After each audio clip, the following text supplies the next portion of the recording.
Hello student, जैसा कि हमने अपना जो पिछला वीडियो आप लोगों को डाला था यूट्यूब पर, वो उसमें हम हिंदी मीडियम के बच्चों को लेकर के जो है एक अच्छा कंटेंट देने की कोशिश कर रहे हैं, ताकि जैसे जो इंग्लिश मीडियम के बच्चे हैं, जो सीबीएसई के बच्चे हैं, उनको जो टीचर जो पैटर्न देते हैं, जो उनको पढ़ाने का उनका जो तरीका होता है, वो बहुत ही सिंपल और सरल होता है। लेकिन हिंदी मीडियम के जो बच्चे हैं, वो उनके साथ ये चीज़ नहीं होती है। ना तो उनके स्कूल में वो चीज़ दी जाती है और ना ही आपको कोई डिजिटल प्लेटफॉर्म पर वो चीज़ मिलती है। तो मैं कोशिश ये करता हूँ या ये करूँगा कि मैं जो भी आपको पढ़ाऊँ वो बहुत ही अच्छे तरीके से और सरल तरीके से आप तक हमारी जो बात है पहुँचे। तो सबसे पहले जो है शुरू करते हैं, ज़्यादा वक्त नहीं लेंगे आपका। जो है हम शुरू करेंगे अपना अर्थशास्त्र के सांख्यिकी पार्ट से।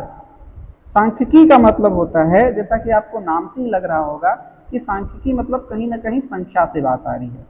तो संख्या मतलब आप जान ही रहे हो कि वो नंबर के फॉर्म में गिना जाए, 1 2 3 4 5 के फॉर्म में उसको हम गिन सके। तो सांख्यिकी का मतलब होता है कि जब भी हम किसी भी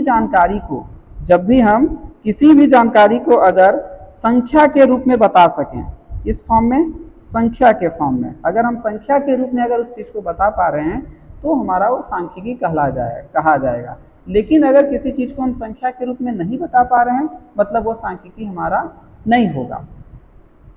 जैसा कि आपको पता होगा कि किसी जो है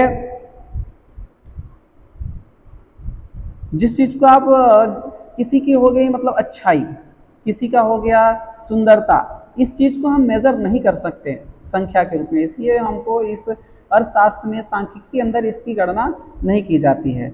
आगे हम पढ़ेंगे कि संख्या जो है सांख्यिकी है, वो बहुत बच्चे इसमें कंफ्यूज होते हैं कि सांख्यिकी क्यों पढ़ा जाता है, इसका शब्द का मेन मोटिव ही नहीं समझ पाते हैं। तो इसका मेन मोटिव होता है कि संख्या जो होता है वो डाटा को पढ़ने के लिए दिया जाता है। डाटा यानी आंकड़े को पढ़ने के लिए सांख्यिकी का उपयोग किया जाता है। और जो डाटा होता है वो हमारा किससे बनता है? जो डाटा मतलब आंकड़े किससे मिलकर के बनते हैं? आंकड़े मिलेंगे फैक्ट्स और फिगर। फैक्ट्स मतलब तथ्य, किसी चीज को तथ्य के रूप में बताना, कोई चीज मतलब जानकारी एक तरीके से आप समझ लीजिए। और फिगर मतलब उस चीज को नंबर के फॉर्म में बताना। ये होता है आपका आंकड़ा बनता है। और इसी चीज को जब हम पढ़ते हैं तो उसको बोलते हैं सांख्यिकी बोला जाता है। कंफ्यूज मत होइएगा, नहीं बहुत जो है, जैसे मैं भी जब पढ़ रहा था तो मेरे को भी ये चीज समझ में आ रही थी कि सांख्यिकी तो समझ में नहीं आ रही है, अर्थशास्त्र क्या है, सांख्यिकी क्या है, डाटा क्या है, बहुत इसमें कंफ्यूजन क्रिएट होता है। तो इस कंफ्यूजन में मत रहिएगा। जो सांख्यिकी होगा वो हमको समझना है कि सांख्यिकी मतलब हम डाटा को पढ़ने के लिए इसका यूज कर रहे हैं। अब जब सांख्यिकी अगर पढ़ लेंगे तो हमको अर्थशास्त्र अपने आप समझ में आ जाएगा, इकोनॉमिक्स तो अपने आप समझ में आ जाएगी, क्योंकि इकोनॉमिक्स जो है उसके अंदर ही हमारा सांख्यिकी आता है। ठीक है, तो मैं ये कोशिश कर रहा हूँ कि शायद आपको अब तक बात समझ में आ गई होगी। और आगे अब चलते हैं कि सांख्यिकी जो होता है वो कितने तरीके का होता है। तो वो जो डाटा होगा, स्टैट्स जो होगा सॉरी, वो 2 तरीके का होता है। ठीक है, बहुत लोग सोचते हो कि नहीं वो स्टैट्स जो है वो प्लूरल ही शब्द है, यस को देख करके, इस एस को देख करके बहुत लोगों को ये लगता है कि जो स्टेट्स है वो क्या है? सिंगुलर नंबर है, प्लूरल नंबर है सॉरी। लेकिन ऐसा है नहीं, वो दोनों फॉर्म में गिना जाता है, मतलब सिंगुलर नंबर में भी होता है और प्लूरल नंबर, एक वचन और बहुवचन दोनों रूप में उसको पढ़ा जा सकता है, पढ़ते हैं लोग। ठीक है, तो जैसे हो गया एक वचन के अगर रूप में हम बात करें, उसकी एक वचन के रूप में यानी सिंगुलर नंबर के रूप में बात करें, तो मेन चीज होता है कि उसमें हम क्या करते हैं, जो हमारे पास आंकड़े होते हैं, आंकड़ा मतलब आप समझिए जानकारी। ठीक है, जानकारी यानी जो चीज आपकी घटित हो चुकी है या जो चीज हो रही है, वो चीज़ आपकी जानकारी डाटा बन जाएगा, आपका आंकड़ा बन जाएगा। लेकिन जो चीज़ भविष्य की चीज़ कभी भी जो है डाटा नहीं बन सकता, ये चीज़ आप ध्यान में रखिएगा। ठीक है, तो जो डाटा होगा हमारे पास सिंगुलर फॉर्म में, इसका मैं अर्थ बता रहा हूँ आपको कि इसका सिंगुलर फॉर्म में क्या इसका यूज होगा। तो जो डाटा होगा हमारे पास उसका क्या करते हैं, अब देखिए डाटा अगर हम जैसे जनगणना करने जा रहे हैं या फिर हमारे पास जो डाटा होगा उसका बहुत सारा फॉर्म होगा। जैसे अगर एक देश की जनगणना करने जाएं हम, ठीक है, एक देश का अगर डाटा लेने जाएं तो वो जो है बहुत बड़ा डाटा हो जाएगा। तो सबसे पहले हम क्या करेंगे, सबसे पहले हम उस जानकारी को इकट्ठा करेंगे। इकट्ठा करना ही क्या कहलाता है, हमारा संकलन कहलाता है। संकलन मतलब डाटा को इकट्ठा करना, जमा करना एक तरीके से। फिर इसके बाद जो दूसरी चीज आती है कि हमने जमा तो कर लिया डाटा को, ठीक है, लेकिन जो डाटा है बहुत अस्त व्यस्त तरीके से है, उसको एक तरीके से पहले तो एक जगह रख देना, फिर आगे जो आएगा उसको बोलते हैं व्यवस्थित कर देना। ठीक है, फिर दूसरा चीज आता है प्रेजेंटेशन। जब चीज़ों को हम व्यवस्थित कर देंगे, चीज़ों को हम लगा देंगे, मतलब एक अच्छे तरीके से, जैसे अगर किसी घर का अगर हमको डाटा इकट्ठा करना है, ठीक है, तो उस घर में बहुत सारे लोग होंगे, बहुत सारे एज के होंगे, बहुत सारे रूप रंग के होंगे, बहुत सारे जो है उसमें इनकम से अगर लेंगे, आय से लेंगे तो बहुत सारे आय के लोग मिलेंगे वहाँ पे। ठीक है, जो जिसकी आय अलग अलग होगी, तो उसको क्या करना, सबसे पहले इकट्ठा करना, और उसके जिसे एक गांव के अगर हम लेंगे तो जितने भी आय है उस आय को पूरे एक जगह उसको रख लेना। और इसी तरीके प्रस्तुतिकरण का मतलब होता है, प्रस्तुत करना मतलब किसी चीज को दिखाना।